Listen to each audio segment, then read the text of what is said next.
Flat Earth Debate, Uncut and After Show. I'm your host Nathan Oakley, and if you are new to this channel, or you've not done so already, then be sure to subscribe. Hit the bell notification icon and join button if you'd like to become a Nathan Oakley 1980 channel member and keep up to date with the Flat Earth Debate. If you would like to support the channel, there is a super chat that runs alongside each of these shows while they premiere, and there's also a Ko-Fi, Patreon, crypto and thanks button in the info box below the video. Speaking of Patreons, I'm going to do a quick shout out to all of you who do support me on Patreon. So, a massive shout of thanks and appreciation to Steve on the level, Thomas van der Zander, Cannabear, Gary Hughes, Measured Flat, Chris Wouters, Mr. Amish, Sensual Goat, Mitch Kennedy, Rod, The Name's Burley, Twad Wazzle, Jason Hornsby, Christoph Fournier, Flat Earth Travolta, JMouths24, Unimento, Iron26, Endless, Goldie McKinnon, Retro Bill, Level Plain Poem, John Kays, Patrick Gunnels, Banter, Mel B. Styles, Hairy Blade, Mobile Mac 777, Rob W., Del West Watson, Unbelievable Productions, Blue Ridge Ranger, Abraham Mohammed, Skeptic 936, Texas Mike, Charian Cat, David Wayne Foster, and Dank. So another massive thank you to all of you for supporting me on Patreon. Links to Patreon are below this video. With that, I'll hand over to whoever is in Discord and Google so you can enjoy their dulcet tones while I set up for today's live show. Did any of you guys see the video I edited of QE's stream? No, not yet. Not had much chance in the last couple of days. Mic check. Hey Neil, did you see it? What's that? Video I just literally released. No, I didn't. Sorry.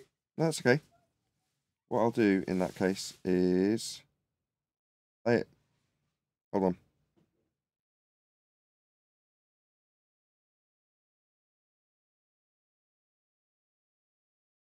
To measure a flat earth for your globetard.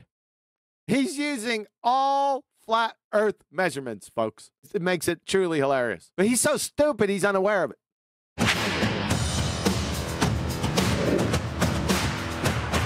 That's my spirit level. As It looks level to me. All right. So we're going to go from level.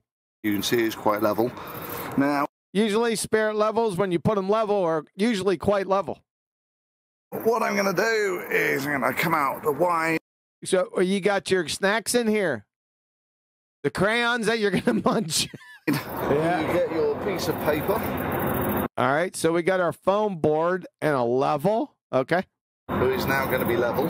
So what you would do is you get your laser pointer. You get your... Oh. You get your what? Are you pointing this at Polaris? And then you got your level right here? Welcome to Flat Earth. You just snatched your own dumbass wig off. elevation, right? Elevation. That's an elevation angle, yes. You need a horizontal plane to acquire it. That's why you're doing this little charade. You're too stupid to realize you just proven Flat Earth right here. And in practice, it looks like this. And they always point towards the pole star. It will always be due north. Okay, welcome to the back of my rental car. This looks really good. You got some crayon marks. What's this? Is that your high school protractor?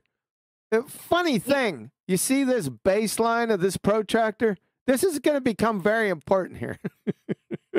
He graduated from munching on crayons to markers. I occasionally sleep, and also a laboratory for measuring this. You think this is a laboratory? So previously we had our laser pointer, and we were pointing it at the pole star, and this was laying flat. Laying flat? Uh-oh. This was made level by a spirit level. So you got flat and level. Yes. Wow. This is going to... dedication.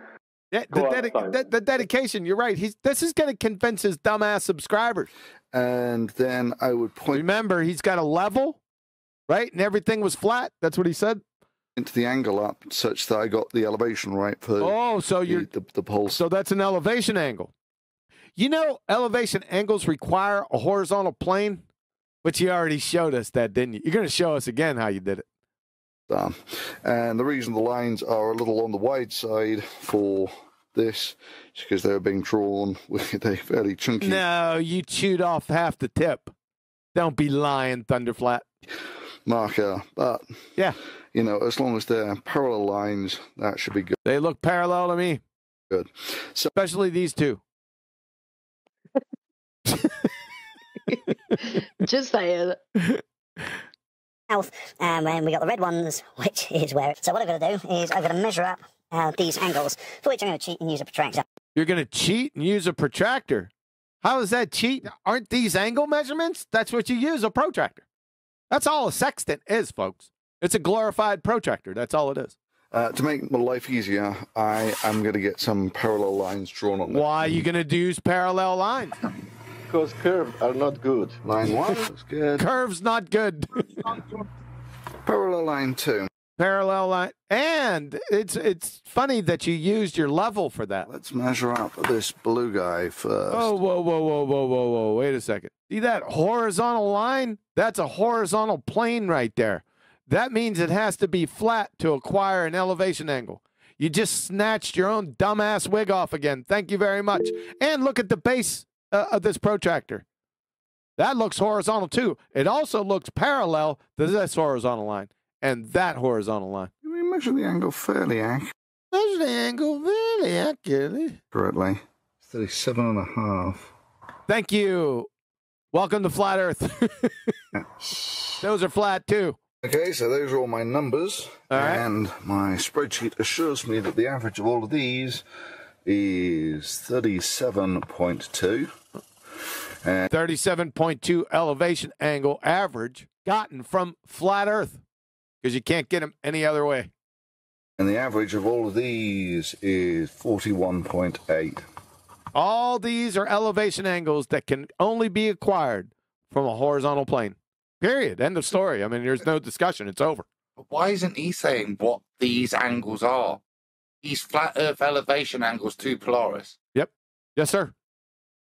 So Well, he doesn't have to say it. He already showed it with his parallel lines and his protractor. It's over. How do we know the distance? Going how far? 4.6 degrees That's not a distance. It's 4.6 degrees. Where do we get the distance from? around the Earth. Okay, so we're going to work in... Ah, with the map legend.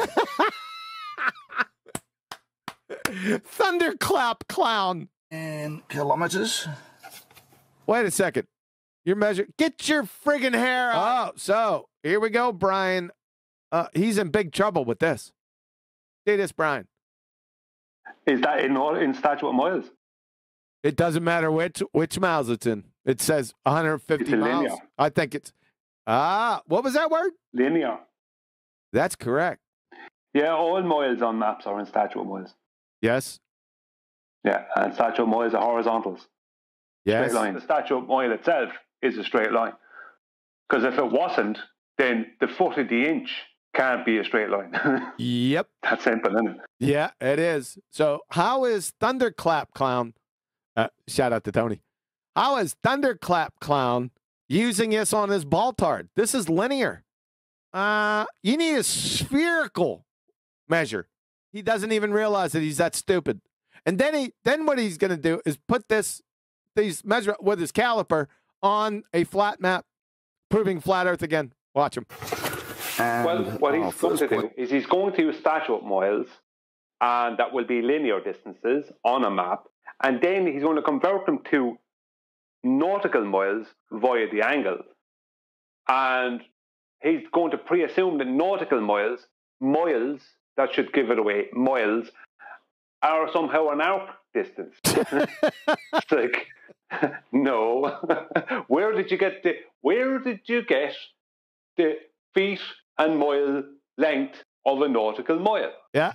That's what you need to come back with. Yep. Just here in Laramie. No. You can't put this on a flat map, dude. You live on a Baltard. And our second point was here in the Great I Sun. like the little pivot right there on a flat map, Baltard. He's using all flat Earth measurements, folks. That's why it makes it truly hilarious. But he's so stupid, he's unaware of it.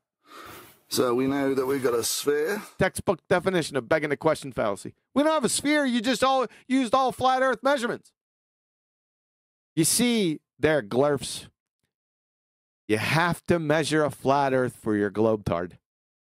We've been saying that for a couple months now. He's just putting it into practice right here. Multiply it by 400. Okay. And it turns out we need about 77 of these slices. Yeah, air tosser knees. To go all the way around the Earth, and 77 times 400 is, according to the spreadsheet, 31,000 kilometers. That's wrong. You came up with the wrong answer. That's not the circumference of the Earth. Thunderclap clown. Which is definitely on the small side. You think? Yeah, just so we're clear, the actual circumference of the Earth is about 40,000 kilometers. So he got the wrong answer, folks. You can't make this shit up. You might think I'd be kind of upset and feel inferior and No, we just think you're a dumbass. failure in being about 10,000 kilometers off in the size of He's 10,000 kilometers off the Earth. But in reality, for less than $100, less than a day, for less than $100, folks. and for You can get the wrong answer too. Hey, what a clown. Thunderclap clown. a high school protractor. How's this a high school protractor? If you were to actually go off of his maths, he's just come up with a circle that has internal angles of 281.47 degrees. Is that what he just did? Yeah, he debunked the circle.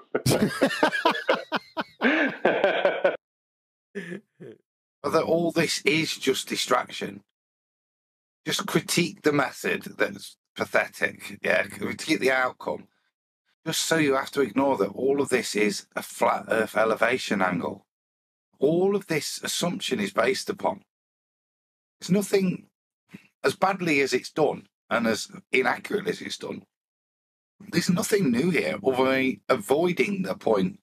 These are flat Earth elevation angles. Adam is correct. He's demonstrated that you can drive hundreds of miles, sleep out in the wilderness, buy a load of things that prove that the Earth is not a globe, use them proving the Earth is not a globe, and then get the wrong answer for a globe that you're trying to actually measure. Most people will focus on the fact that he got his answer wrong, as opposed to focusing on the actual processes he used. You can't measure a sphere with those processes. Look at that protractor. What's it got? It's got a flat baseline. Even the grid system that he's going to presuppose to do his calculation on is derived from flat Earth elevation angles to Polaris initially. That's the point he's trying to move past constantly. And that's the only point you need to keep pointing out to him. So your starting point here is a flat Earth elevation angle to Polaris. Welcome to flat Earth, dude. That's what he did. He used a bunch of flat Earth measurements, and then he conjured a sphere and drew a circle. Yeah, by doing that, flim-flam that. But I don't hear anybody crying. You don't need to cry, Neil. Because what's he doing? He's out there in the rain and shine, measuring flat Earth elevation angles. What he does with them afterwards, he's more than welcome to do. Don't forget the skaters. What he's done, in reality, is measure flat Earth elevation angles. So there's nothing to cry about. How's he prove his ball? He measures flat Earth elevation angles. I've been crying, laughing the whole time. Go ahead, Brian. Thank you, QE. Just when you were reading out the comments, you just stopped short. If they understood maths, geometry, and science, it wouldn't be flat earthers. That's someone who watched this video. I'm going to be a household name.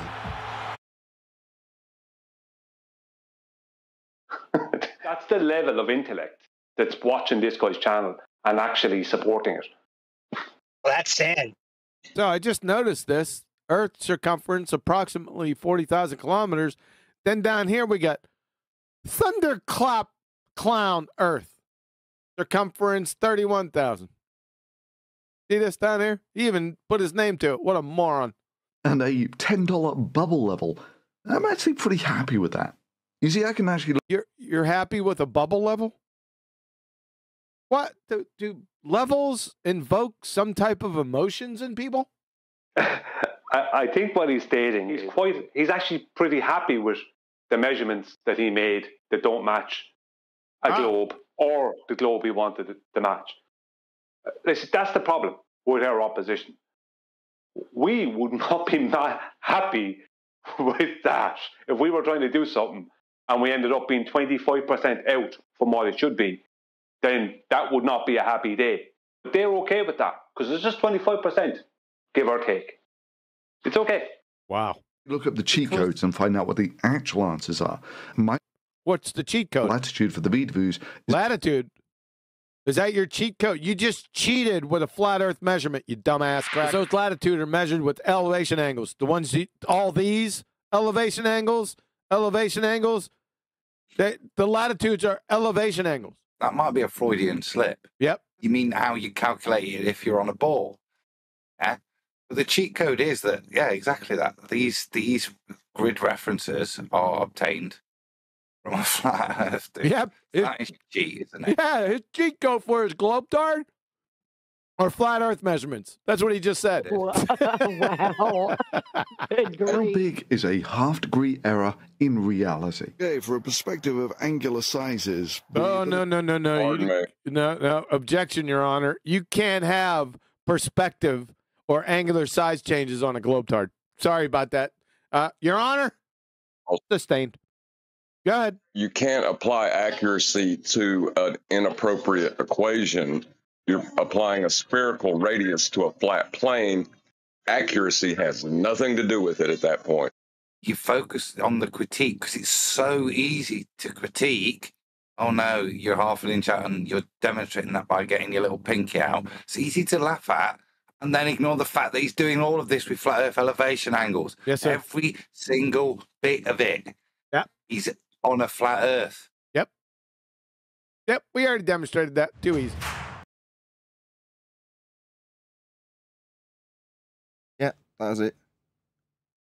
If you're a member and you're watching this Uncut show and you're like, well, I've just watched this as a member. Well, I'm sorry.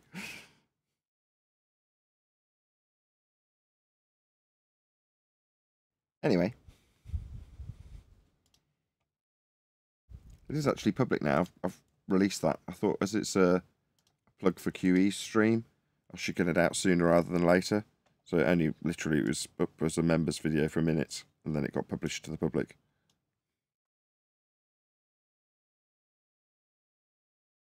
Like to lift up 10th man today. Yeah, say a little prayer for 10th man.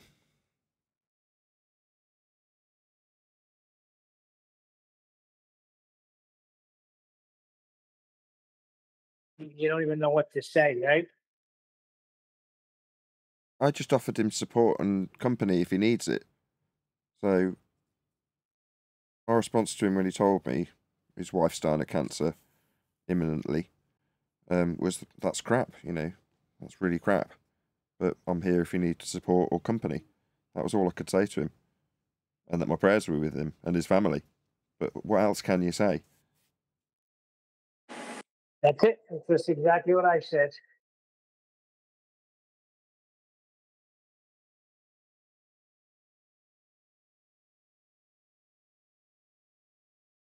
Yeah, it's very sad. He's taking solace in his faith, which is nice, but by the same token, it doesn't help in the moment when you're feeling the pain, right? When you're kissing goodbye to a loved one. That's, I don't know, I just feel really bad for him.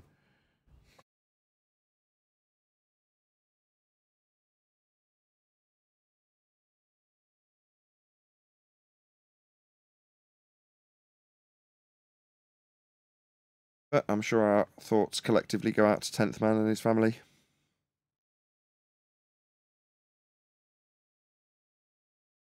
Absolutely.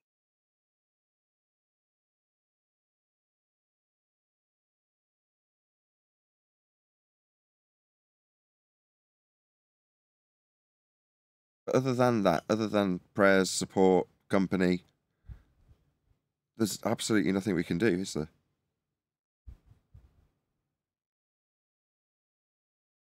Just feel so helpless, and in an empathetic way, you know that 10th's going to be feeling exactly that, and the cycle continues. You just feel even worse for him.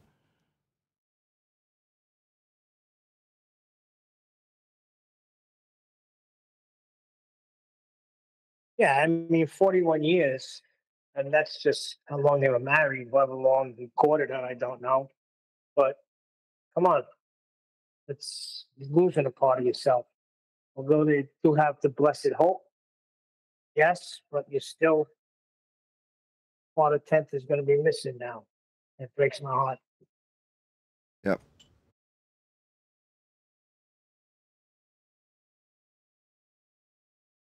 Not to change the subject or anything. You still there, Craig? No, not. He's vanished to deal with the customer.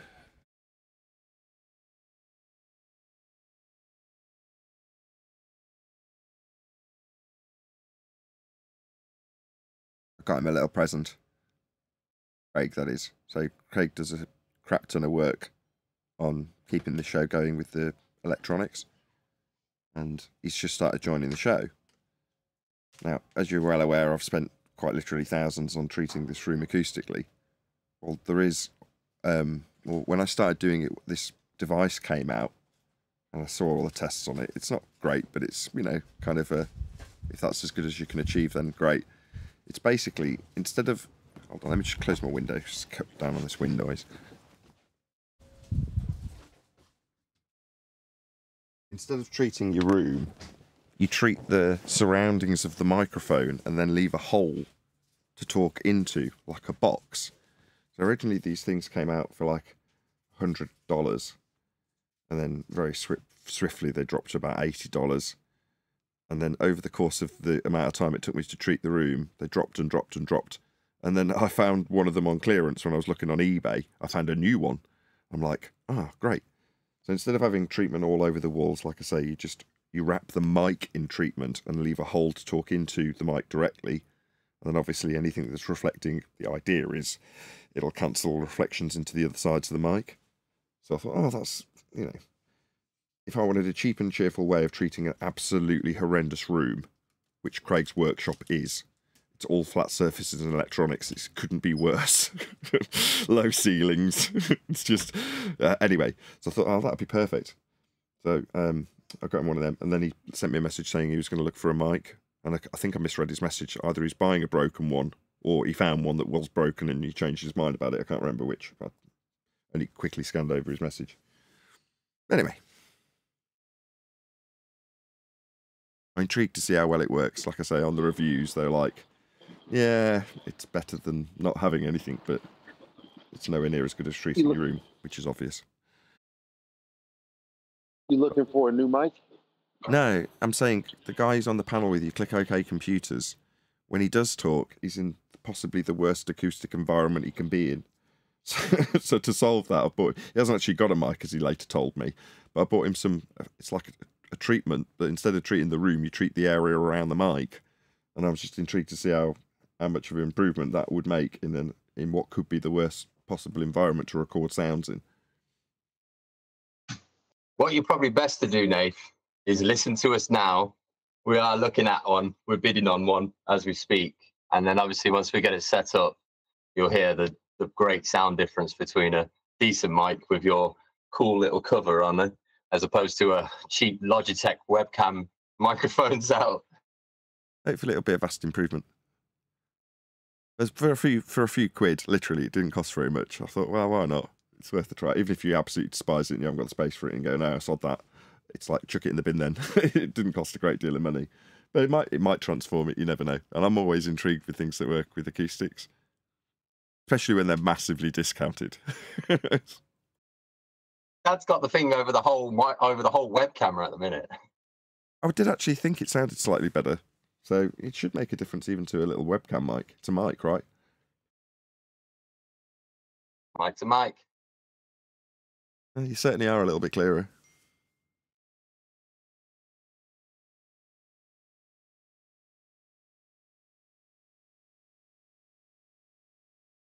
But yeah, we're looking at some Yeti microphone, apparently, or something like that. Yeah, it's a good standard. It's like... It's not a crappy mic. It's not a super professional mic. But the difference between a good mic, a blue Yeti, and a professional mic is probably 10%. It's like, you're not even going to notice. You might if you've got a really keen ear, but a Yeti's a really good mic.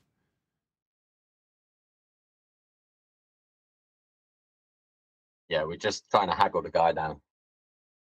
On eBay. Oh, yes. That's actually what I was going to buy originally. I did look for various different mics and had the same issue you did, which is lots of them are faulty. And a few of them that I came very close to buying, I looked at the packaging that they got in the picture and went, this looks fake. You know, it's a good price and claimed to be brand new, and you're like, I think people fake them. I have a Blue Yeti, Nathan, if you want to judge the sound, how it sounds.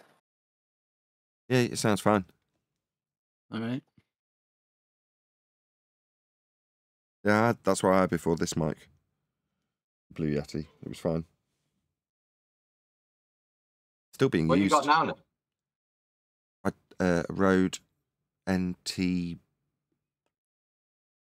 5 or 3 or I don't know. I don't know the model number of it. It's a great long condenser mic that would typically be used outdoors. I use it so that it cancels the sound from the rig because I actually monitor on speakers. So it's quite useful that it cancels sound like it would outdoors, but the noise I want to cancel is actually you, if that makes sense. I don't want you being picked up on the mic. That's why I use a particular type of mic that would typically be used by outdoor broadcasters. I could show you. I could put it on just for the recording. Let's turn my lights on. Well, I'll be making horrible mic noises as I move it onto the camera. There you go. If you can see that in shot. Well, you definitely can see it in shot because I can see you in shot and I'm looking at me looking at you. Anyway, there we go. It's a Rode NT1G or something like that. Whatever the most expensive Rode outdoor mic is, that's what that is. Very nice. Yeah, I like it.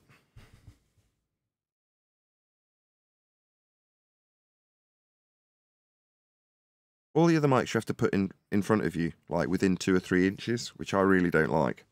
So ideally, I want it off camera. At the very least, not obscuring my pretty face. Because I just don't think it looks nice. I hate looking at podcasts when people have got a giant mic right in front of them. And that's basically what you can see, is their mic. You're like, okay, yeah, it looks very tech. But do you want to look really tech? It's you know, I want to see you and your mouth moving as opposed to a giant fuzzy mic.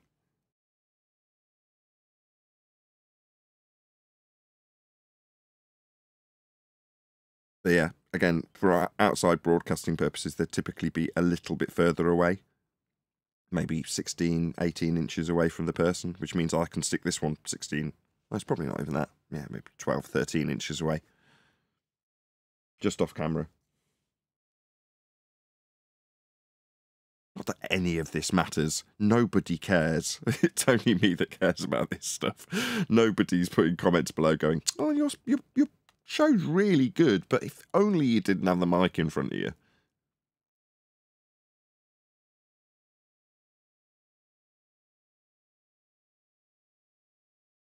How's the new chip? Again? How's your new chip going? Still no crashes yet? Absolutely perfect. Hasn't missed a beat. Cold, quiet. Finally does what I'd hoped it would do 2 years ago, which is basically not make any noise and function as a computer. It basically does that perfectly now. The only mistakes that have happened since I've had it were things I've done, like not changing the sound settings correctly and then starting up the show.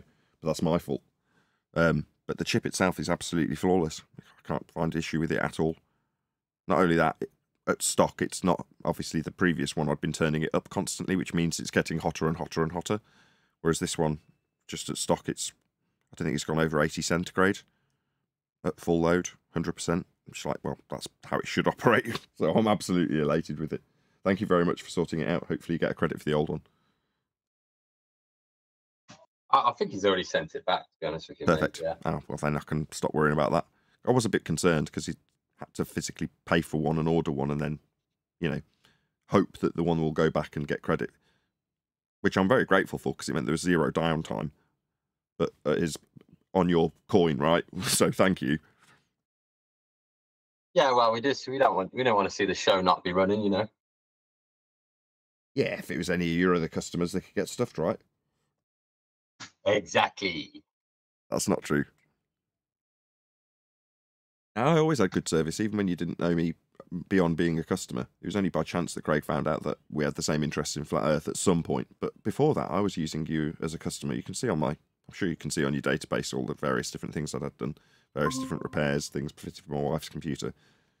It's just like, regardless of whether or not you're, in quotes, a friend of the customer, you just gave exceptionally good customer service. You click OK. And typically when you get good customer service, you just keep going back and you stop thinking about the cost. You stop thinking, is this person going to rip me off? Is it going to be super expensive? You just know that the cost that's going to be incurred is going to be reasonable and you want it fixed. So you kind of stop asking. I think at some point I was like, just buy the best one. Because I don't care about what it costs, because I kind of knew that well, I don't know if you were there at the time, but certainly Craig Senior would just go out and buy what's most appropriate and know that there's no particular price limit on it. Yeah, my first ever experience with you, Nath, was when you came in the shop and your power supply had failed and you wanted the best Seasonic fanless power supply that you could get your hands on. Yeah, I wanted it to be silent and reliable, so I was like, just get an expensive one that's got no fan in it. I just hate the noise. But yesterday, while everyone's quietly playing, all I want to do, this is sad, but I'll just admit it, we've got 2 minutes before we start the show, or have we? 1 minute. I want to sit here playing a video game like I did yesterday's show, win, with my mic wide open, and nobody knows. It's being recorded for the stream and everyone's chit-chatting about Flat Earth while there's something interesting happening on screen. Now, obviously, in an ideal world, you also want to win. It's a game. So when I do, and I just say, yay, victory royale, the mic's open because I'm holding a controller and a mouse, but there's no fan noise blasting into the mic, so I'm not annoying anybody. Now, most people would think, that is so hyper-specific. Who cares? I'm like, well, I care. If I'm doing that and people can hear my mic opening up because the fan noise from the computer's doing that because it's 20 inches away from the mic, and it's that type of mic that's pointing at it and going to pick it up, you're like, no, I want it to be silent. And it now is. I couldn't be more happy, actually. It took 2 years to get it to this state, but I'm actually really happy with the computer. Hopefully it stays that way. Yeah. Good morning, everyone. Oh. Good morning. Good morning. Good morning. It's good to have you all. I'll do a couple of housekeeping questions. We've got a short clip to cover today, but we haven't got a full-length video.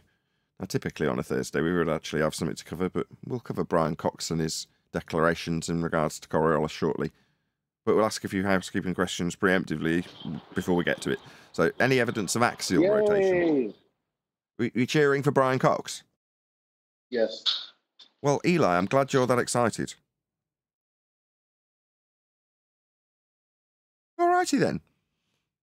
Any evidence of axial rotation of the Earth-based variety?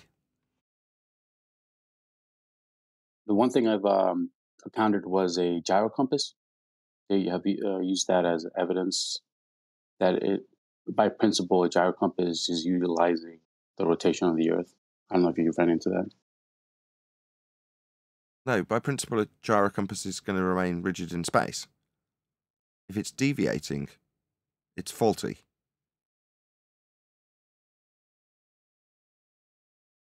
I think it's talking about the precession. It follows the precession of the Earth. It has like the same Foucault principle. Okay. I mean, that doesn't occur, but if we were to take it as read as they suggest, that we do have a deviation in either a pendulum or a gyroscope, because we are seeing 15 degrees an hour drift of the cage attached to an Earth that's turning underneath, then that would infer that Earth's turning underneath as a non-inertial turning reference frame, and that would have other consequences attached to that claim. Or to put it more simply, if their claim of Coriolis on a globe is true, then Earth is turning underneath, and we would notice. Things would drift at 15 degrees an hour. Now, their assertion comes from the origin of the claim in respect to the stars drifting at 15 degrees an hour by their apparent motion as we watch them. But if you are to assert that Earth turns underneath to induce this Coriolis effect, then Earth's turning underneath. Aeroplanes, hot air balloons, footballs, bullets. And you'd notice. For an example, a flight from Charlotte, North Carolina to Los Angeles takes 4 hours or 4.5 hours. If Earth was turning underneath, it would only take an hour and a half because Earth would be turning underneath it. It doesn't. We'd notice there is no Coriolis deflection on an Earth that's claimed to be turning. That's it.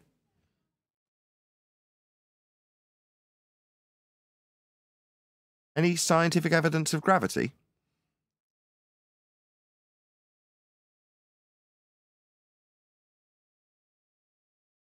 What's that? Based on what the guy described to us yesterday, there was a Russian Mike guy that was straw manning the panel as I arrived with a flat Earth model that he'd created that for the most part, quote, it worked, but he had issues and then went on to, for no apparent reason that I didn't get an explanation for, gravity. And when he defined it as the things that moved towards the ground because of this force, ignoring the clouds that were then pointed out to him 7 times. Now, if you've got a high school or below education, you'll appreciate that gravity, as per your education, was a force of down. If you go beyond high school education in this regard, to higher education, you're taught that it's a bent fourth-dimensional space-time. So, not exactly the simplest of answer, but I hope that satisfies you.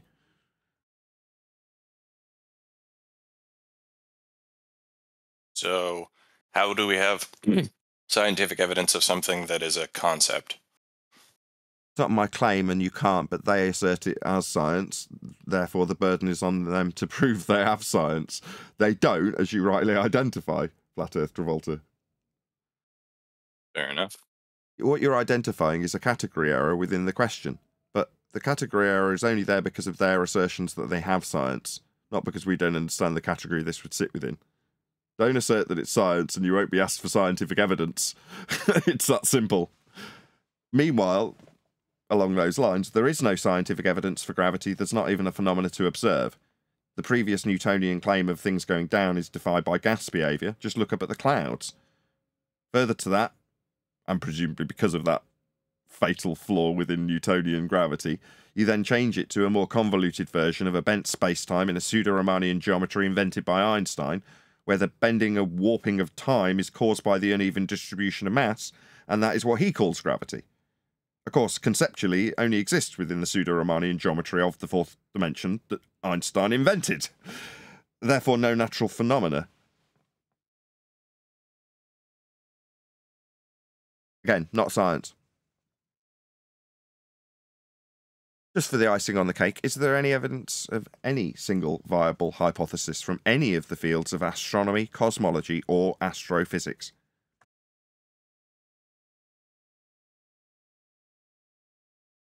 There's hearsay and conjecture. Those are kinds of evidence. No, evidence is proof. For hearsay and conjecture, definitely not evidence.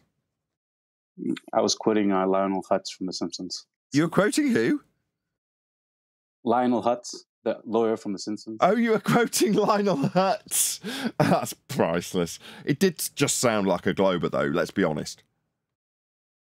Yep. There's a lot of parallels you can draw between Lionel Hutz, the charlatan shyster, and globe earth believers. So well done, kudos.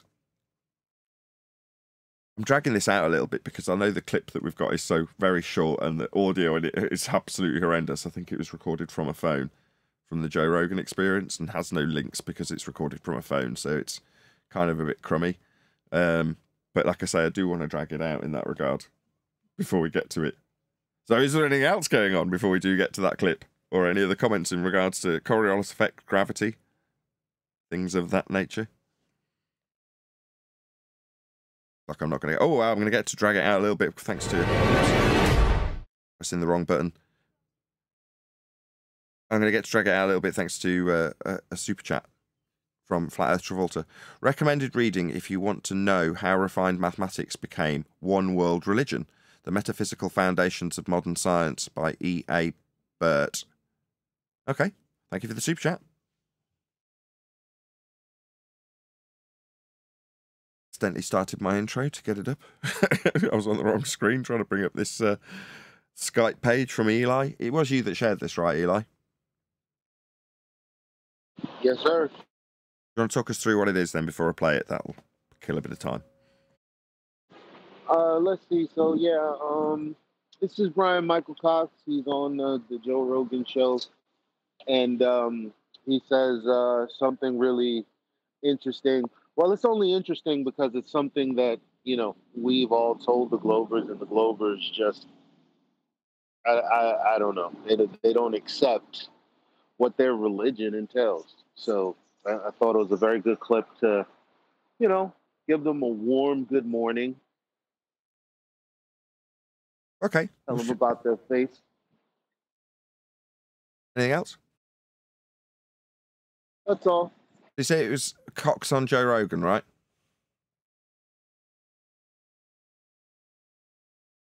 Yes. So where would I send somebody in the audience to let them know that we've covered this? Joe Rogan Experience? Fine. I'd just say it in a very general term, just so it's not like we're not offering kudos and props and credit. So please let Joe Rogan know. At Nathan Oakley 1980 sent me. I'm not entirely sure how I'm going to get you to do that because I haven't got a link for this, but there we go. We'll play it anyway. Let's get on with it. Then you can't tell. So there's no experiment you can do. We could look at the decay of a radioactive nucleus or some electricity and magnetism or bounce a ball, have a Yeah, these aren't experiments. Maybe that's kind of what he's saying. pendulum, whatever it is. And there's no experiment you can do to tell you whether you're moving or not. Therefore, that concept has no meaning. I mean, you can say that, but there is a globe Earth rhetoric in place that there's a Coriolis deflection affirmed by Foucault. And that affirmation is in the form of a claim that we have two separate reference frames and a Coriolis deflection. Measurable. I mean, that would have the same consequences I detailed in the pre-show if Earth is turning underneath to induce the effect of a Coriolis deflection, then Earth's turning underneath. Aeroplanes, bullets, hot air balloons. Flights like Charlotte, North Carolina to Los Angeles would only take an hour and a half instead of the 4 hours or more that they actually take because Earth would be claimed to be turning underneath. Now, we don't have that effect to observe, but that's not for Cox to suggest that because we can't observe the effect. Oh my God. Eli's opened his mic right in the middle of the crescendo. Thanks, Eli. I don't think we heard it play, that's why. Okay, there's a few more seconds. Because you can't measure it. So you're saying you can't measure Coriolis? Well, that's the claim that you've got to prove Earth's spinning. He's decrying it. So Cox becomes an anti-flat earther. That's led Einstein to relativity. Yeah. There you have it. Like I said, it was a very short clip. Thanks, Cox. Nathan, are you still looking for a vid to review? Is this short? Yeah, we can do. Hold on, we'll let Eli summarize, though. Go ahead, Eli. Yeah, I'm just saying, we only caught the last, 3 seconds of it. Like, you were muted. Okay. I don't know if it went out to the audience, but we couldn't hear it. We heard it fine. You've obviously got some issues. Everyone heard it, right? Anyway, yes, if you've got another... Nathan. If you've got another... Yes, Nathan, we did all hear it. If you've got another video for us to critique, then fine, yeah, just stick it in Master B. Is that mush? Yeah, okay. It's from a history buffoon. It has 0 views so far, posted 8 hours ago. It's called Myth That's Flat Earth Theory, What People Get Wrong. It's 12 minutes long. I'll post it on Skype right now. Okay. Covered a few, little tiny YouTubers recently. Not that there's anything wrong with that. The last guy, who probably had only 25 or something subscribers, actually put some fair amount of effort into the editing and production of the video. When it was garbage, in terms of the information itself, sort of high school level assumption that he knows better than everyone else. But, in terms of, actually put editing effort into the material that we were watching at the very least, this looks like it's similar. Okay, so... This person's still got a couple of thousand subs, though, so no reason why it shouldn't have any views. 21 views. Fair enough. Yeah, it's hard to get views. Anyway, right, I'm putting his link. Please let this videographer know, history something, at Nathan Oakley 1980 sent me. The idea being, if he was to make a response, he'd put a link to our video, large or small. Obviously, in this instance, we're going to be more beneficial to him than he would be to us. If he were to put a link in his video, if he was to make a response, which we would hope he would do, like I'm doing for my audience now. So please leave a nice comment, don't swear. Just let him know that we covered his video with a polite comment that says, at Nathan Oakley 1980 sent me. And I mean that now, like actually go now. If you're in the live audience, there's 76 people watching. Actually click on that link. I'll keep waffling about the same thing for a couple of minutes so that you don't come back and we're already halfway through the response. So please let him know, at Nathan Oakley 1980 sent me, with a polite comment that alludes to the fact that we have covered this video, and hopefully, like I say, he would share in the YouTube algorithmic love that we definitely don't receive since Congress told YouTube to censor us. Ergo, we have to rely on people sharing our links, sharing the video. While I'm saying that, actually, please do share the video. It'd be nice to get it to 100 people watching this live stream. But hopefully that has bought enough time for the people of the live audience to toddle along to this videographer to let him know that I sent you. Right, is that enough time? Sometimes it seems like more time than I've actually waffled on saying the same thing 3 times. Should we just get into it? Yes, Nathan. We're all really keen. Earth myth, a historical misconception. Why have I got no sound? For centuries, the belief that the Earth is flat has Video been has no dismissed sound. as an outdated and unscientific idea. However, many people today are surprised to learn that the notion of a flat Earth was largely abandoned by educated individuals. Right, it is so quiet that I've had to blast out and remove all compressors and remove all limiters and turn up the volume to 100%. Beyond, actually, but bloody hell. Very quiet. Individuals long before the advent of modern science. The persistent myth that medieval Europeans believed in a flat Earth is itself a relatively modern invention, popularized by a combination of historical misunderstandings, ideological battles, and cultural misrepresentations. This video made by AI. Shout out to OBE Lines. Share button is only WY a video gets seen. Yeah, wait. Share button is the only way a video gets seen. Yeah, that's absolutely correct. Thank you for the super chat. Nice that I can highlight it with somebody, you know, paying to make that point. Thank you so much. Exactly. I might as well say it with the people that are watching. There's 79 people watching, and a minute ago it was 75. Why? Because someone's hit the share button. Not because it's been stuck into somebody's feed. My live streams barely go into my own subscribers' subscription feeds. So yeah, you're absolutely right, OBE Lines. We will explore the origins of the flat Earth myth. The origins of the flat Earth myth are angle measurements to the stars. Just ask Thunderfoot. Examine how and why it became associated with the Middle Ages. Propaganda. It's not associated with Middle Ages, it's associated with measurements. And discuss the resurgence of flat Earth beliefs in... Yeah, that's the real problem here. That's what you're talking about. A stereotyping fallacy about what people in this arena believe in. And yeah, there's an afflicted number of us that don't know it's flat and measured flat and still believe it's flat anyway. Contemporary society. Ancient beliefs about the shape of the Earth. Early conceptions of the Earth. The idea of a flat Earth is not unique to any one culture or time period. Who cares? We measure Earth flat. That's how the concepts that you'll rely on for your belief, that's globe, come from. That's where they're all originating, in the measurements of a flat plane. Many ancient civilizations, including the Egyptians, Mesopotamians, and early Greeks, held a flat Earth view. These early conceptions were largely based on everyday observations. And the Egyptians? After all, the ground beneath our feet... Just have a quick look at this diagram that he's got up here. So we've got globe Earth, right? This is his belief. Nice and on display for us. And what is that belief? Well, it's that we've got high-pressure gas forming clouds in Earth's atmosphere, sphere-shaped air, next to a 10 to the minus 17 tall black area, high vacuum, with the high-pressure gas not filling the vacuum.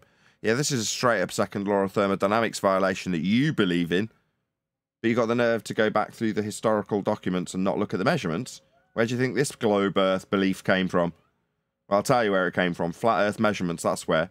For you to have somebody bullshit you and claim that they're taking pictures from sky vacuums. Let whoever it is trying to get in. Hello, Refracted. Hello?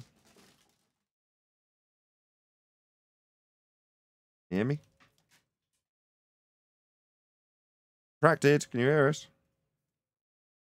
Oh, yeah. Sorry. Been a rough morning. How y'all doing? Yeah, you okay? Yeah, they just keep moving me between shifts, and it's my body's not holding up well. I've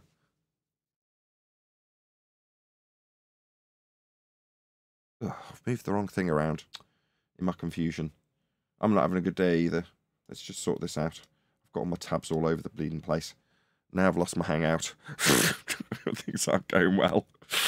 Where's the hangout gone? There it is. Okay, right. Which tab do I need to put that on? That one. I think I've got that right now. There we go. No, I've still got it wrong.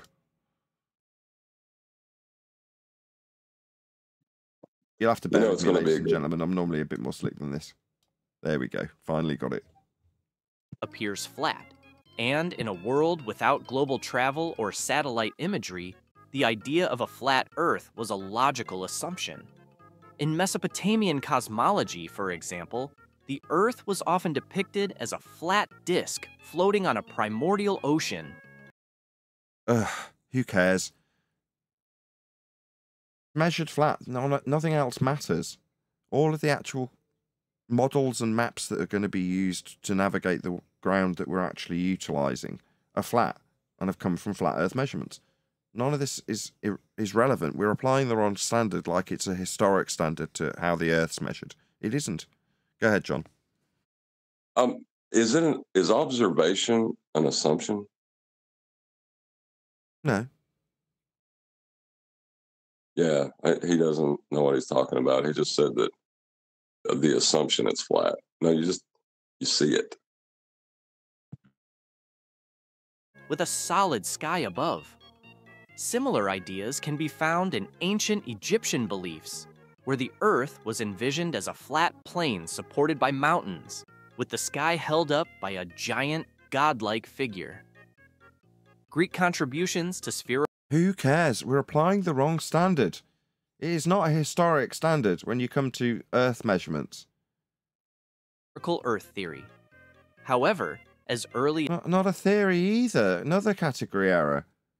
This isn't a scientific category. Oh my god. As the 6th century BCE, Greek philosophers began to propose that the Earth might be spherical. Pythagoras, one of the first to suggest this idea, reasoned that the sphere was the most perfect shape, and that celestial bodies, including the Earth, must therefore be spherical. His ideas were further developed by later Greek thinkers, most notably Aristotle and Eratosthenes. Eratosthenes measured Earth flat also, for his extrapolation of sphericity. So, again, if you actually look into these stories... Go on, someone from G+ has got their mic open. Go ahead. I'm sorry, I didn't mean to interrupt you. I was going to say, all of those people also measured it flat, too. Yeah, precisely. Shout out to Flat Earth Travolta for gifting memberships.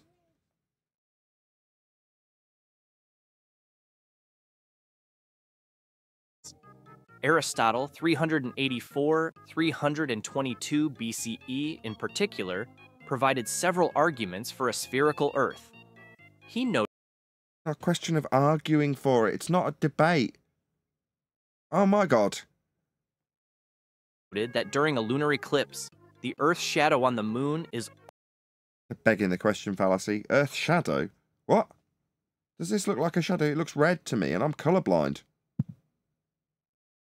Also, the idea that the angle of the Earth between the sun and moon would cast a shadow is from the celestial sphere model, measured from a flat plane. Flat Earth required. Yes, requires a flat plane. 100 people watching. Woo! Massive shout out to all of you who shared the show. Very warm welcome to all of you who've just joined us. Which would only be possible if the Earth were spherical. Additionally, baseless assertion. No, the derivation of that sphere came from flat Earth measurements. Aristotle observed that travelers moving southward would see... with directions referencing a flat plane. Stars that were not visible in the northern regions, suggesting that the Earth's surface curves as one. Why? If I walk away from something and it disappears into the horizon, that in no way suggests sphericity to the surface. That's an assumption you're making. No, things don't disappear because you go over the curve of the Earth. One moves away from the equator. The equator is measured with flat Earth angles to Polaris, as are all latitudes. What are you talking about? Well, not all latitudes. Beyond the equator, they're not. I shouldn't really drop that in case someone pulls me on it. Perhaps the most remarkable contribution came. These are flat Earth angle measurements. Here he is demonstrating how Earth's being measured flat with angles and inferred curved surfaces that won't give him measurements of angles. So you've included the bastardization of the flat Earth elevation angle measurement that Aristophanes is taking with the sun. This is an elevation angle. Curved surface won't give you this. That's why it's automatically been projected into hell. Bit like Thunderfoot had to do after he measured Earth flat for elevation angle measurements, just like Aristophanes does. Everyone measures Earth flat. Came from Eratosthenes, 276 to 194 BCE, who not only supported the idea of a spherical Earth. He measured it flat. He's measuring elevation angles. These people don't look into their own bleeding stories, do they? But also calculated its circumference. Calculated it after measuring it flat. Yeah, we know. We had a nice, eloquent demonstration of exactly that by Thunderfoot. Yeah, you can take elevation angle measurements of a flat Earth and then calculate into existence the sphere you think facilitates those measurements. No, you're wrong. Your globe only exists because we have flat Earth measurements. With astonishing accuracy. What, with the flat Earth measurements? Well, we can only praise flat Earth for those. By measuring the angles of shadows cast on a flat Earth. The angles of shadows like elevation angles. With the sun, you'll need a flat Earth for those angles, dum-dum. At different locations, Eratosthenes. Why is it just me, or has he got an equatorial plane with an angle on it? Why would the angle be coming from the centre of hell? Notice a theme here, Glurfs. Your angles don't work on the surface and have to be projected into hell. On a plane, because that's how these angles work. This is your reality, a flat plane. This is a protractor, not a globe with stuff on it. Because otherwise you just measure it with respect to it. You don't. You transpose it into hell so it will work on a plane. Meanwhile, the angle he's measuring is off a flat Earth. That's where he's getting his shadow. See this angle measurement? That's not going to come from a curve. Go ahead. I was going to say, the moment you transpose it into hell, it's no longer a measurement because you have no reference. No, he's got his measurement up on a curve where it won't be an angle. You need a flat plane for the angle. It's an elevation angle. That's what the shadow is. A flat Earth measurement. Estimated the Earth's circumference to be about 40,000 kilometers. Now, he extrapolated it out with the flat Earth measurement of an angle with respect to a plane of reference. That's how he did it. We are detailing this currently. You just take the end part and suggest that that has some inference of sphericity. No, you've only got the flat Earth angle measurements, the extrapolations, the calculations, the assumptions, the globe Earth failures. Like when you take these flat Earth measurements and try and derive a sphere Earth radial value or circumferential value like Thunderfoot did. I mean, you can balls that up entirely. It makes no difference what you calculate after the fact. You measure Earth flat. Remarkably close to the actual value. So the actual value would be derived from this grid system that you've got wrapped around a sphere that comes from the flat Earth measurements of the angles in the first instance, for you to transpose them into the plane that you've even got detailed in your diagram. See this? This is a flat plane. See this transparent globe with angles coming through it? You're not standing on that if you're measuring from hell. Nice that you've included this. I'll take this one too. Let's get it nice and big so I can have a screenshot. Epic that you should include the plane of reference that we absolutely measure and require. Of course, to utilise that plane of reference, you definitely not going to be utilizing it in hell, or measuring it in hell, or getting measurements from curve angles. The Middle Ages. Misconceptions I wasn't on screen and long reality. enough. I want to grab that Medieval as a screenshot. understandings remarkably close to the actual value. The Middle Ages. Misconceptions and reality. Medieval understanding of the Earth's shape. Contrary to popular belief, educated people. Notice there's a lot of mention. I keep hearing it more and more these days. How when Glurfs describe their religion, they're also, it would seem, indoctrinated into the automatic acceptance of it being a belief. Has anybody else noticed that recently?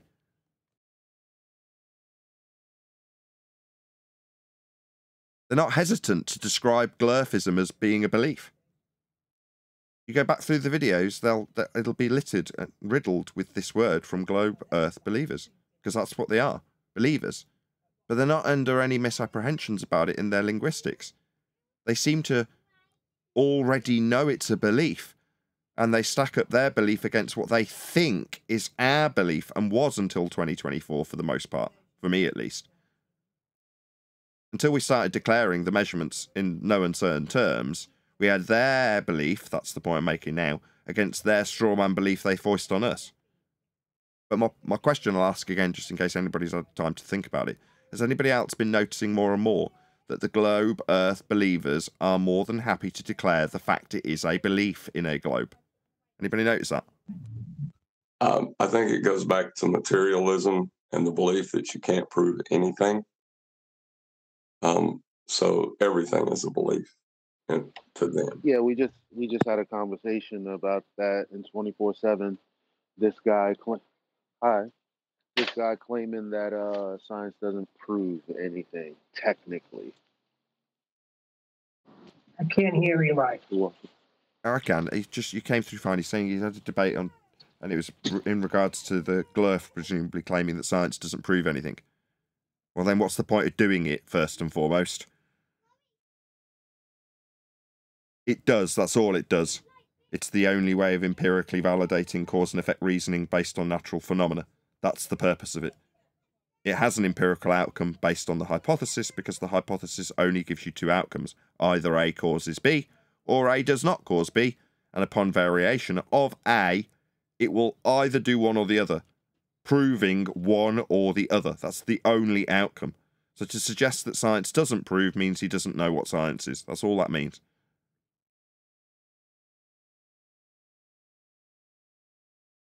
People in the Middle Ages did not generally believe that the Earth was flat. By the time of the Roman Empire, the idea of a spherical Earth was widely accepted among scholars. Prove it. Yeah, based on what? Your primary source research that's evidenced as follows. My bad, of course, he's going to stack all the primary source evidence for this historic misstandardization of this category. No, historic standard, but is he providing good historic standards? He's gonna give us that now, isn't he? Accepted. He's giving us the primary sources for this crappy dispute. This knowledge. Excuse me, he showed a picture of the Colosseum. That's not a primary source to suggest that people in those particular times that the Colosseum is claimed to be built in all had a base understanding of a sphere Earth derived from flat Earth measurements. He's not giving us any primary sources, even in his category area of a historic standard, which this is not. Transmitted through the medieval period by Christian, Islamic, and Jewish scholars. What you mean by that is, like all the other historic standards that you laid down, they reference flat Earth in them. Yeah, okay. That isn't the standard that we deal with, though. Go ahead. Wait a second. He said it was accepted. I don't hear any proof. So because it's accepted, then it's a fact? Well, he hasn't standardized that with evidence, Neil. One of the most influential medieval works on cosmology was the Etymologiae by... I'm pretty sure if we had Adam here, he'd be going through that document and showing how it proved a flat Earth. Isidore of Seville, c. 500 and 6636 CE. While Isidore's work contains a mixture... Where in it did it say Earth's a sphere is how? And it's proven by these measurements. What did he show us then? He didn't show us jack. of accurate information and outdated ideas. This is pictures of men reading books. He describes the Earth as being round. He describes it that way, does he? I couldn't care less. How did he measure it? So far, we've got Aristophanes measuring flat Earth elevation angles. That's what you've given us so far in terms of measurement. I mean, your measurement failed immediately because it didn't have an angle for elevation off a curved surface, and it was transposed into hell, where you weren't measuring angles. So that was a complete fail for the globe. But at its heart, it had flat Earth measurements. That's the only thing we've got. Is this a measurement? This guy holding a staff and reading a bleeding book? Using the term orbis terrarum. Oh, is this a globe? Looks like 4 circles interlocked within another circle. How is this a globe? Circle of lands. Circles? They're not globes, then. Your historic standards, pathetic and woeful. And wrong. And not proving your point. Even by the suggestion that this is a standard that we can actually have as a historic standard incorrectly. It doesn't have a globe in this image. To describe it. Similarly, the De Natura Rerum by the Venerable Bede, 672, 735 CE, also affirms the Earth's sphericity. With a picture of a circle. Did he? Where does it say that? Where does it show that? It does not. So he shows a picture of a circle and says that we're proving sphericity. No, this doesn't. This historic incorrect standard that we shouldn't be applying when we're talking about how Earth's measured. Additionally, building your online business. Wow. What happens when you have to boost the levels by a bazillion %? Earth was depicted in medieval art and literature. This is flat. This is north and south hemispheres. This is what you could sandwich antipodal from one another, presumably with a celestial sphere wrapped around it. This is not globe-shaped. This is 2 circles. Furthermore, we've got what presumably latitude lines marked on it. Those come from flat Earth elevation angles to Polaris. What's he doing? Maps from this period, known as TO maps, a flat. This is flat. Often depicted the Earth as a flat. This is not spherical. Circular disc. So not spherical then. So the maps are flat. The methods for producing the maps are flat. The star navigation systems used with the maps that are flat is flat in terms of its angle measurement of the stars and the surface. So this is a massive fail. Not because they reflected a belief in a flat Earth. Oh, right. So you're going to mitigate for why they aren't spherical. I see. But that's not because they didn't think it was... Who gives a shit what you say? But because they were symbolic representations. Oh, they were just symbolic. So they don't prove your point. They aren't sphere-shaped. They are flat, but they're just symbols. I see. How does that help you? Of the known world, with Jerusalem at the center. Symbols of the known world. Yeah, with Jerusalem as the prime meridian. Yeah, we've seen all these. So what? These maps were not intended... Another flat map? Latitude grid? So this is definitely derived from flat Earth measurements then? To be accurate depictions of the Earth's physical form. Measured with flat Earth elevation angles to Polaris, to wrap around in circles of equal elevation on a flat map. Am I missing something here? When does he get to the globe? Is it just the men reading books in paintings who say they've already known for thousands of years, but he doesn't standardise that with any sort of historical data? No primary source evidence whatsoever. But rather theological illustration. Is another flat map. What's going on? Do they just keep throwing up flat maps and saying globe, globe, globe in their mind? Illustrations. The role of the church. A common misconception is that the medieval Christian church promoted the idea of a flat earth. The medieval Christian church, did he say? In reality, most church scholars accepted the Earth's sphericity. Did they? No, they developed it about 500 years ago. You detailed the flat Earth elevation angle measurements that they used to derive orbital motion. Kepler, Huygens, Copernicus, they're all using the same ephemeris. They're all using flat Earth angles to the stars to create these models to better predict when Easter will be. The works of ancient... Is it just by you saying it that they accepted sphere? I can give details of how they derived orbital motion from flat Earth measurements. You just say, the church all knew it was a sphere. Moving on with another painting of men. Ancient Greek philosophers, including Aristotle, were incorporated into Christian thought, particularly through the writings of Thomas Aquinas, 1225-1274, who sought to harmonize Christian doctrine with Aristotelian philosophy. What's that got to do with anything? The notion that the church suppressed spherical Earth theory they created it. Likely stems from later conflicts between science and religion. It's got complete category error. It's got nothing to do with religion or science. They're trying to predict when a certain alignment of stars will be in the sky. That's what they're actually doing. Just making this stuff up, mate. Sounds like a CGI, AI, whatever generated video anyway. It's probably why it's got no views. You have to now affirm that you're not an AI bot making these videos. And if you tick, yeah, it is made by AI. They just don't promote it. Particularly during the Renaissance and Enlightenment periods. It's all flat. Haven't had a single globe up so far. These conflicts... Oh, there we go. Right on to you. In a painting. Got a picture of a globe in a painting. Oh, it's a shame there's not enough detail to see the latitude lines that would have to have been measured flat to produce that globe. Proactively applied to the Middle Ages, creating the false impression that medieval society was dominated by flat Earth beliefs. You're telling us that the historical standards are conflicting. One is saying that they're all flat earthers, and the other is saying that they've been church-led globers forever. I mean, it'd be nice if you standardise any of this. I'm not just going to take it in my favour because it is.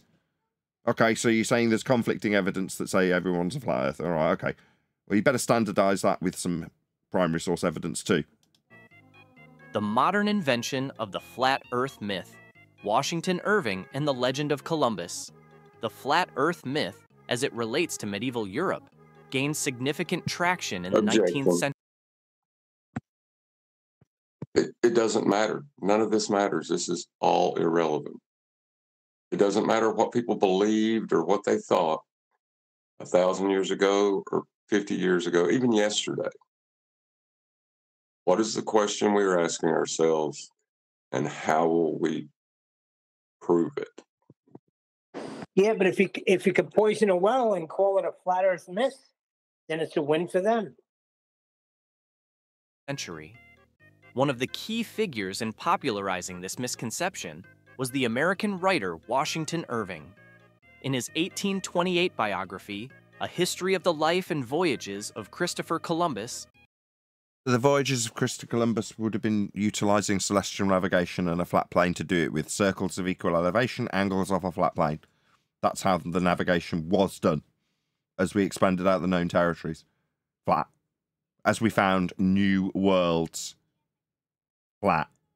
As we made our way back from the new worlds home with those expanded territories on flat maps that were expanded with flat Earth elevation angles to stars. That's how the world was increased in its area. That's how the new worlds were discovered, and that discovery required we navigated and mapped the world flat. That's how it was done. Let's see what he talks about. Irving portrayed Columbus as a lone visionary struggling against the dogmatic belief of a flat Earth. That he utilised with elevation angles to the stars so he didn't get lost and could find his way home. No, he was definitely utilising a flat Earth. It wasn't anything to do with his beliefs, as you have a picture of him holding a bleeding globe. Held by the church and his contemporaries. Sorry, according to you a minute ago, the church was all globy. But now he's, what, flat earthy and the church... This is confusing. According to Irving's narrative, Columbus's voyage was nearly halted by superstitious and fearful advisors who believed he would sail off the edge of the world. I wonder why they would think that ludicrous assertion that doesn't make any sense. Meanwhile, we are actually discovering new worlds and expanding out the territories with elevation angles to the stars that created the maps that we could expand out. So what, somebody thought he might fall off the edge and express their concerns about it? Well, you can commit them and put them in an asylum because they're idiots. This dramatic story was compelling, but it was entirely fictional. In reality, the educated Europeans of Columbus's time knew the Earth was a sphere. The debate was because they mapped and navigated it flat with the stars and the angles with respect to the plane of reference that they were utilising and the circles of equal elevation they drew on the flat maps when they needed to find their position. Now, I'm pretty sure they were definitely utilising it and navigating it flat. You just saying that they knew it means nothing. not about the Earth's shape, but rather about the size of the Earth. This looks like a second law of thermodynamics violation. Check it out. This little hazy area could be considered the atmosphere sphere-shaped air that we all breathe. And what's this bit? 10 to the minus 17 Torr sky vacuum? I'm pretty sure all of this gas would immediately fill this space and we'd all be dead. This is fake. There is no high-pressure gas next to a vacuum called outer space, a sky vacuum. There is no sky vacuum. We'd all be dead. In order to have a high-pressure gas, you need containment for the gas to press upon. That's how gas pressure is achieved. It certainly isn't achieved by having a ball in a sky vacuum with just arbitrary sphere-shaped air not abiding by the second law of thermodynamics. Yeah, this is all garbage. This is your belief, and it violates the second law. So therefore, it's not real. Space is fake. There is no globe Earth with high-pressure gas not filling vacuums. And the feasibility of reaching Asia by sailing. What about the space that the gas would be filling? What about reaching that? Sailing westward. Irving's romanticized account of Columbus Westward, what, like a flat Earth direction? This was widely read and had a profound influence on the popular imagination. It helped cement the idea that the medieval period was a time of ignorance and superstition, a dark age where flat Earth beliefs were widespread. No, it's irrelevant. It's how Earth's being measured and mapped at the time that's relevant. Flat is the answer. The role of 19th century historians. The flat Earth myth was further propagated by 19th century historians such as John William Draper and Andrew Dixon White, who were eager to portray the history of science as a struggle between progressive scientific thinkers and a regressive dogmatic church. The church are extrapolating out their orbital motions with Kepler, and in later history we're being told that that's the world we stand upon. But those extrapolations that create a globe to put in motion with Keplerian orbital motion were derived with flat Earth genesis measurements of angles to stars. So this is all garbage. I'll keep repeating the same thing over and over again when he asserts it by pure fiat. Oh, well, they just knew. Draper's History of the Conflict Between Religion and Science, 18... There's no conflict. It's category error. How Earth is measured isn't religion or science or history. 1974, and White's A History of the Warfare of Science with the... Wow, what a cluster screw of errors. The history of the warfare of science. History, warfare, and science are all three separate categories. Science establishes cause for natural phenomena. History speaks for itself. It has a standard of primary source evidence. And warfare, yeah, that's something entirely different altogether again, isn't it, really? But you've got these things slammed together like they have some relevance to your argument. We're dealing with how Earth is measured. And I can take a number of the characters in this story that you're peddling and point out how they must use Earth flat. Theology and Christendom, 1896. Both depicted the Middle Ages as a period dominated by irrational beliefs, including the flat Earth theory. Draper and... Is it just me, or is he still in these contradictions where he's got two simultaneous narratives? One where historically everyone thinks it's flat, and one historically where everyone thinks it's a globe. What's going on? Yeah, that's what happens when you screw with history. White's works were influential in also, I'll just reiterate, this isn't a historic standard that's applied to measurements of Earth. Shaping the narrative of a warfare between science and religion, a narrative that has since been challenged by more recent historians. Nevertheless, their portrayal of the... Nevertheless, we've got historians challenging science, which this isn't. This is a mess. This is a real mess. Middle Ages as a time of flat Earth belief became deep. I don't know about flat earth belief. The propaganda that's put into the media that you're confusing with all these different assertions of beliefs that are tallying alongside other beliefs that apparently are the most prevalent isn't in any way a historic standard. It's a measurement standard. So what they believed about the earth and falling off the edge of it is irrelevant. They're navigating around on it flat. That's all that's relevant. Deeply ingrained in popular culture and education. The persistence of the flat earth myth in modern times. The rise of the flat earth society. While the flat earth myth was largely debunked by the early 20th century, he's got Mark in there. Go Mark! Experienced a curious resurgence in the mid-20th century with the formation of the Flat Earth Society. No, they're the propaganda wing. They're the ones putting all the garbage out that you seem to reference without any primary sources. That's where this all comes from. They're peddling nonsense about Einsteinian pizza pies in sky vacuums rising up. That's the garbage you get from the Flat Earth Society. We talk about how Earth is measured. Founded by Samuel Shenton in... Go ahead. Something to be debunked, you explain how it's debunked. You don't say only it's debunked, you know. You can say for everything, this is debunked, and how. It's debunked. Yeah, what you're saying is it's riddled with baseless assertion fallacies. Yes. Yeah. And speaking about meat, like a flat earth meat or whatever, flat earth theory, but what is that? What is that theory? Can you explain us? What they was thinking about that? What is inside of that people who wrote the books in 200 years ago about flat Earth?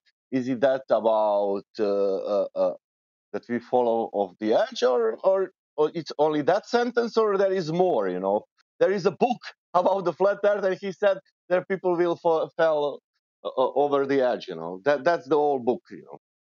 He's not giving the standards on either side, so he's not giving his globe Earth standard by baseless assertion, but when he starts straw-manning us, he doesn't give a standard for that either. 1956, the Society argued against the overwhelming scientific evidence for category error. For a spherical Earth. Spheres, that's shape. It's not science. Science is natural phenomena and the cause thereof through systematic experimentation based on hypothesis. Promoting the idea that the Earth is flat and that global institutions... Caught it that time so no one gets blasted out by the advert. We're perpetuating a round Earth conspiracy. If you see a ball, do you try to give an argument that it's a ball? Or do you just describe it? I wouldn't even do it. You don't even need to. If you've got a ball, it's a ball. No words needed. Or we could argue and debate about it and perhaps look at the historic standard. Maybe we could compare the warfare of balls. Shenton's Flat Earth Society attracted a small but dedicated following. Of people talking about globes. By the looks of things. And although it was often dismissed as a fringe group... Who cares what the group that's propagandizing Flat Earth does? It's measured flat. It managed to keep the flat Earth idea in the public consciousness. Why are you bundling Mark Sargent in with this?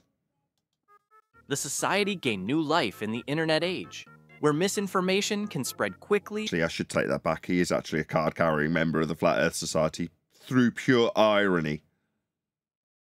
And widely.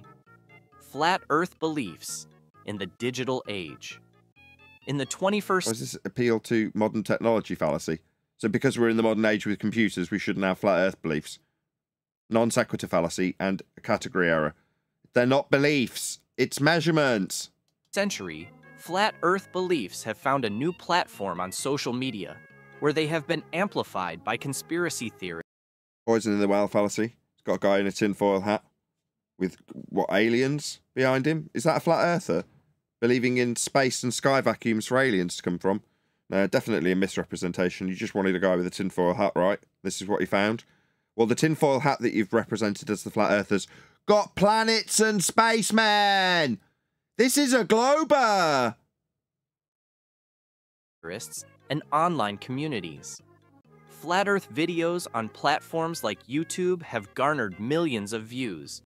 Have they? So Professor Dave Explains and Simon Dan are the ones that get millions of views, not us. Yeah, I'm lucky to get the audience that I do get, which is only attributable to the people who share my show. Absolutely nothing to do with YouTube. They've been told by Congress to suppress us. You're saying that flat earth videos get millions of views. No, anti-flat earth videos get millions of views because they're promoted. The one detractor video that anybody puts out will immediately garnish a shed ton of video views because it's detracting against what we describe in suppression, which is the measurements of Earth, which are flat. But you're not going to find that easily on YouTube. Far from it. You'll find Simon Dan and Professor Dave. And online forums dedicated to flat Earth discussions have attracted thousands of members. Well, they're all idiots. No offence if you're in one of those forums. There is no discussion here. Flat Earth measurements don't need debate or discussion. Slap them down on the table and go, there you go. This resurgence can be seen as part of a broader trend of skepticism towards scientific consensus. Sorry, scientific consensus. There is no such beast. Science is a method. It establishes the cause of naturally occurring phenomena through systematic experimentation based on a hypothesis. The empirical outcome that it offers has advanced humanity. It has nothing to do with consensus. If it's consensus, it's not science. And authoritative knowledge. Flat Earth believers often claim that evidence of a spherical Earth, including photographs from space and... Photographs from space, which this definitely isn't. So we got 10 to the minus 17 torr sky vacuum, and the high pressure gas we're breathing, and it's not filling the vacuum, like in line with entropy, like high pressure to low pressure, gas filling space, second law. It's not doing that. That's because this isn't a photograph, this isn't from space, this is fake CGI, and the claim of it being real violates a law of nature. Gas fills space. This is your belief. Furthermore, any maps or models that are claimed to be globe-shaped will have the latitude and longitude grid plastered all over them, requiring flat Earth measurements if you're going to infer any validity to your globe belief. Satellite data is fabricated by a global conspiracy in... No, I didn't say that. I said that you've got flat Earth elevation angle measurements wrapped around your globe model. If you try and infer that you've even got one. Involving governments, scientists... No, definitely not. You're in a category error. Shout out to Duncan MacLeod. Literally every word he said has been wrong. Absolutely. 115 people watching. I'm glad you appreciate it, Duncan. Thank you for the super chat. It sounds like he's expressing his fear of what must be true if it is flat. And the media. The modern flat Earth movement has been fueled by a combination of distrust and... Is this the sky vacuum where the satellites you were just appealing to are? This is the 10 to the minus 17 torr area of volume that the gas here would be filling if it was real. Now you see, if this area, as claimed by NASA and astronauts, is the area that they travel through to get to the moon, for example, then this high pressure gas would fill this area. High pressure goes to low pressure. It's a law of nature. So if this was 10 to the minus 17 torr, as claimed in your sphere Earth belief, then the gas would fill the space. Furthermore, we'd never have developed gas pressure in the first place because it would have nothing to press on. It's all garbage. It's all lies. There is no sky vacuum. Your globe Earth in a sky vacuum is merely a derivation of a church extrapolation of flat Earth angle measurements to the stars, used and put into a model to better predict when those stars will line in positions throughout the year. That's all it is. Flat Earth measurements to create your bull belief, which violates natural law. Institutions, the allure of conspiracy theories, and the echo chamber effect of social media. Despite the overwhelming scientific evidence to the contrary, we ask for it daily. It's a category error. We ask people for their scientific evidence to the ball, and earlier on in this very show, I can't remember who to credit it. I think it was, I can't remember who it was to credit it to, but someone was pointing out that by asking for any scientific evidence, we're inducing the category error. And why would we be doing that? Well, here's the answer. Because here's the assertion that there is scientific evidence for their globe Earth belief based on flat Earth measurements. No, it's not science. No, you don't have any scientific evidence, but here you are suggesting that you have. Flat Earth beliefs persist as a form of countercultural expression. Yeah, maybe. Maybe you've got some idiots out there that believe in a flat Earth when we can tell them how it's measured that way. It's not necessary to have a belief in a flat Earth when you know how it's measured, though. And a challenge to mainstream narratives.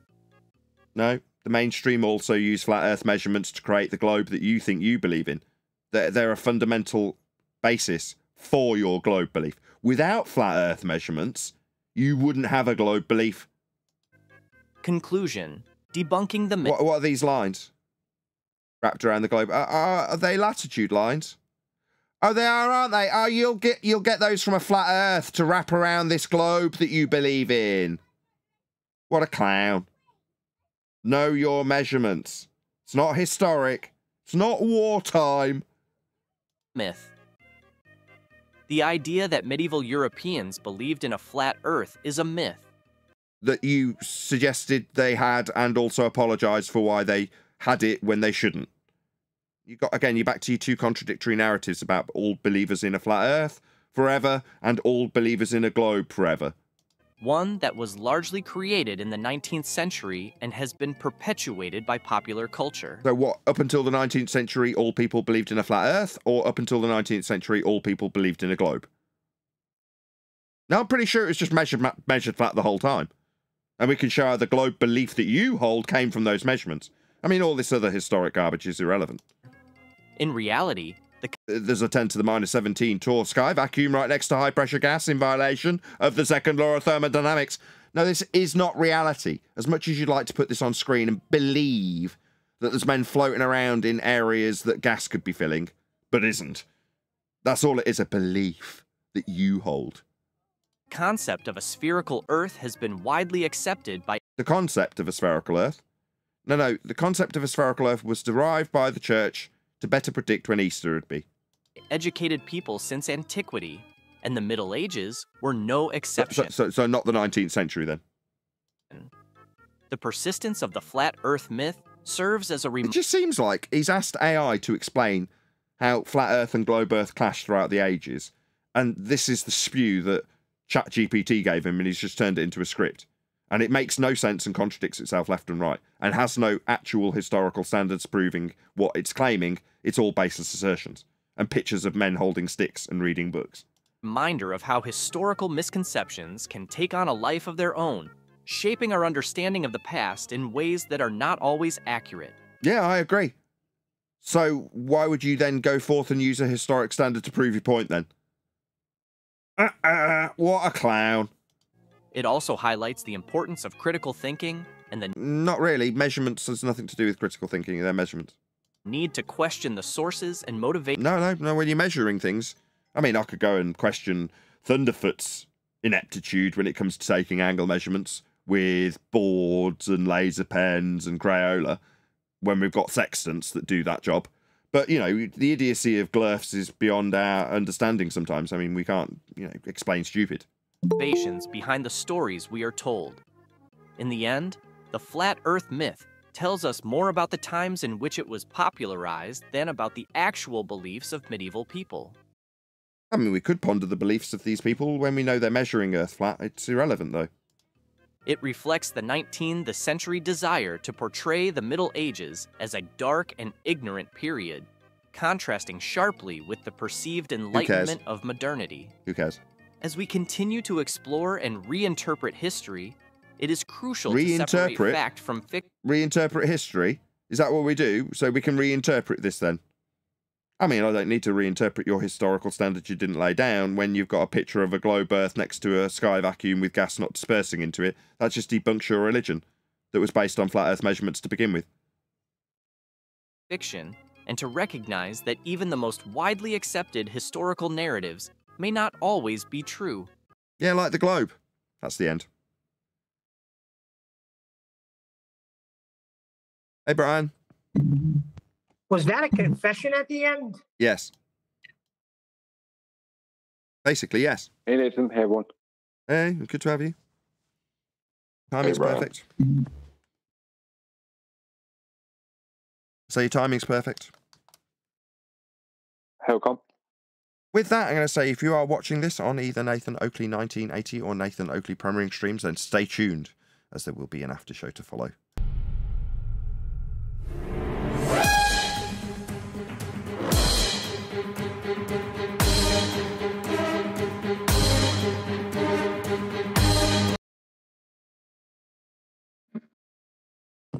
The question is there a book coming out soon? Carosa or Carosella, you've been put on server mute because you're making a horrendous noise.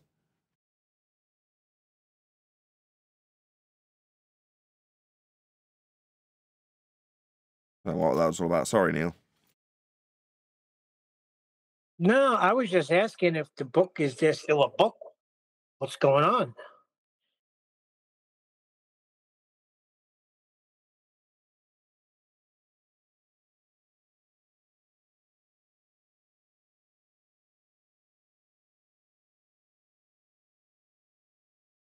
Is that it? Is this going to be the end of the after show? Sorry, my wife was just filling me in on something. What's that mean, dead air? He just asked a question. I just asked a question and nobody answered. Ask again, Neil. I wasn't paying attention. Like I said, my wife was filling me in on something. What is going on with the freaking book? Well, I wanted to do it yesterday. I hung around for about 2 hours, 3 hours, and then nobody turned up. So I was exhausted. So I'm like, well, I'm going to bed now. So I was on tenterhooks the whole time waiting for you guys to turn up.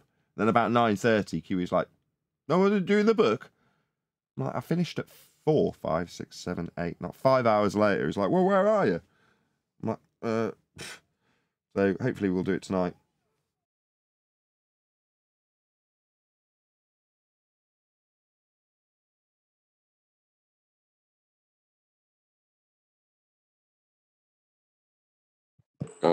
Well, there was a time when Globers came in here in the Uncut and After show, but that time is long gone. You can't hold on to a faith when someone has contradictory evidence.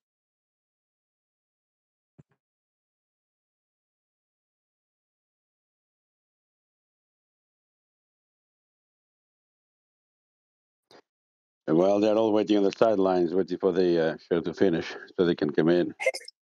Believe it or not. I think. Sorry, Georgie. I think they all get together still over at Gem Pandas. I think that's where they all congregate now. They show up here at the Ever After show.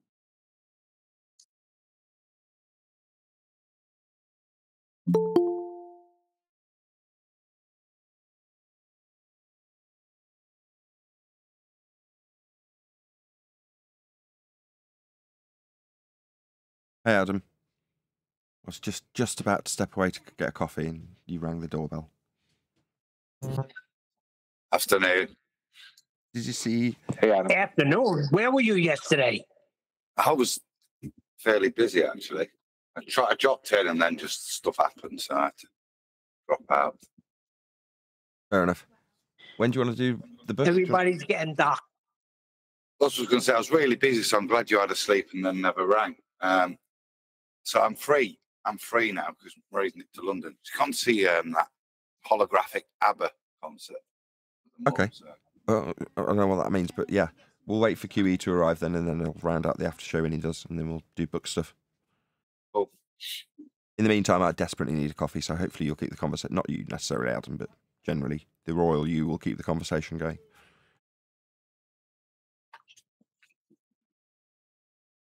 Well, I was listening there. I have to say that was Contradiction City, wasn't it? I don't know what point he was making. I don't think he knew. But they did think it was flat, or they didn't think it was flat. You see why I'd suggest that it's like if you ask ChatGPT to just give it us all at once, and that he just boshed out every bit of information, contradictory or otherwise, alongside each other. Seemed that way. And then that it was all just a 17th, 18th century conspiracy theory. With no standard to back that. Anyway, I'm going to get a coffee.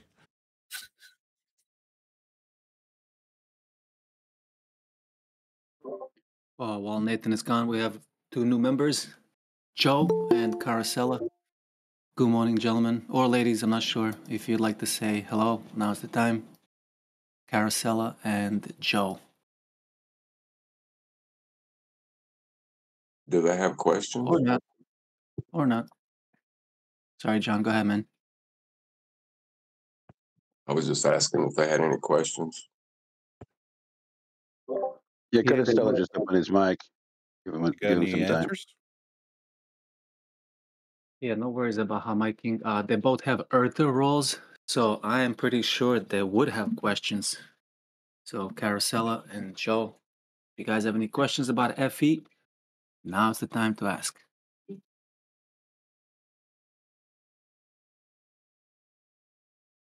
No questions off the top of my head. I'm just listening at the moment. And I'm a dude. Fair enough. Sorry about earlier. That was my pole saw. I'm outside working. No, no problem at all, man. It happens to everybody. May I ask you a question? You said you're outside working. Have you ever used a level before?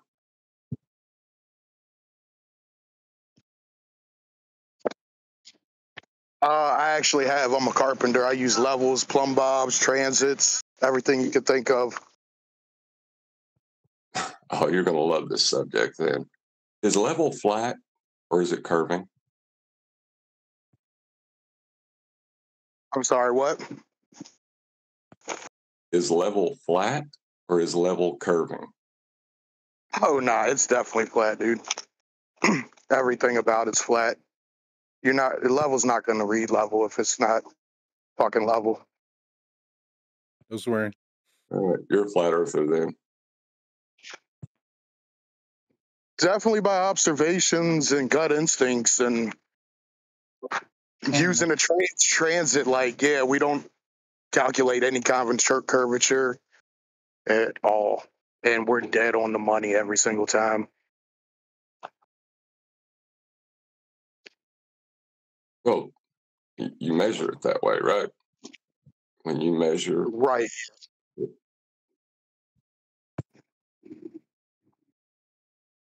Yeah, with the transit, you just sight through it and you're able to see exactly where you're measuring to or from or whatever. Well, that was the easiest conversion I've ever seen in my life. Welcome. Yep.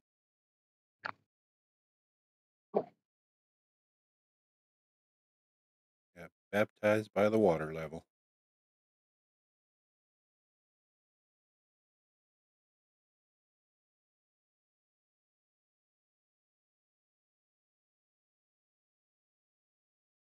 I'm still waiting to see those millions of views for flat Earth videos, even though Professor Dave explains his top 5 videos are all about anti-flat Earth, and they have more views than Rob Skiba's entire channel.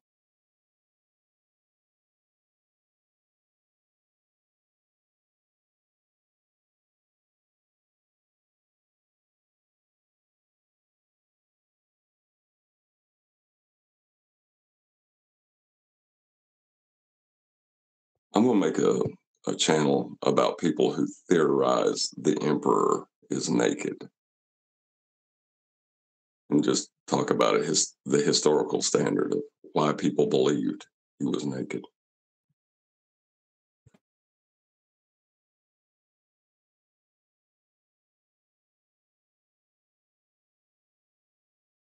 Well, actually, he's not naked. He's wearing his birthday suit.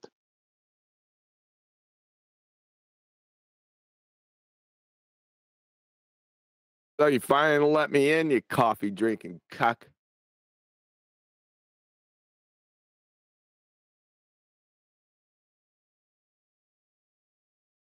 You calling? Did you call me in? Yeah, you finally let me in. I just let that damn thing spin. I got up and walked away and went to do other stuff. Yeah, it's bad timing. I just went. Still was making coffee. What's up with this cutting room floor cuckery? I was just joking. I know, it was pretty funny. In the message where I spammed the link to the video that I just edited of QE show, I said I've edited the QE live stream down to 15 minutes. I said the rest was all garbage about food and other nonsense, so I left all that on the cutting room floor, implying that there was 2 hours of nonsense. There wasn't. Yeah, there wasn't. It was really good. Now that's a proper treatment. Take lessons from that one. Well, I not only took lessons, I took 2 or 3 hours of my time to edit it down to a 15-minute video. I hope you liked it. I didn't get to watch it yet. I just saw it in there, but I'll watch it later. But it's mostly you. Huh. Was that in rare form? Yeah, I mean, you know, there's obviously chit-chat and fluff in between the main points, but I hacked all that out, which did take a very long time. But, you know, the overarching point would have been made just as concisely for the live audience, because there's a different vibe when you're live. Whereas for an edited video, obviously, you don't want, thanks for the super chat, or, yeah, what an idiot, 3 or 4 times. Yeah, so you edited out bugger? Yeah. Travis. There's only one section. It's just the bit that makes the point. That's, you know, around about the time that you're saying, look, glurfers, if you're going to claim you've got a glurf, you need a flat earth to measure first. So from around that sort of time, I can't remember when that was in the show, but I took about a 45-minute section and edited that down to 15 minutes. Oh, all right. What happened yesterday? I was hanging around all day because I couldn't shoot for the book, and nothing ever arrived. Where's Adam at, little stinker? He's now vanished again. This is what happened. So yeah, I ended the show yesterday with the hope that we would just start doing it. Then everybody just one by one just disappeared, and then didn't come back. And I hung around for about 2 or 3 hours. Nobody came back, and eventually I was like, right, I'm going to have a snooze. Unbelievable. So I mean, where's Adam now? If he's not around, we need to set a time. Like say, okay, in 2 hours' time, like at 5 o'clock. Does that sound good? Nah, I was just talking to him. He said he was in here.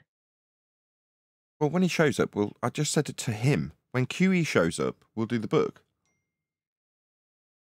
Yeah, that's what he told me too. He says now he's gone. Close out. Yeah, then he left. He's got to be doing something. Something happened to him yesterday. I know that. He doesn't usually do that because we talked about doing the book, and then he wasn't around all day into late evening. He didn't even look at my message last night before I went to bed. So,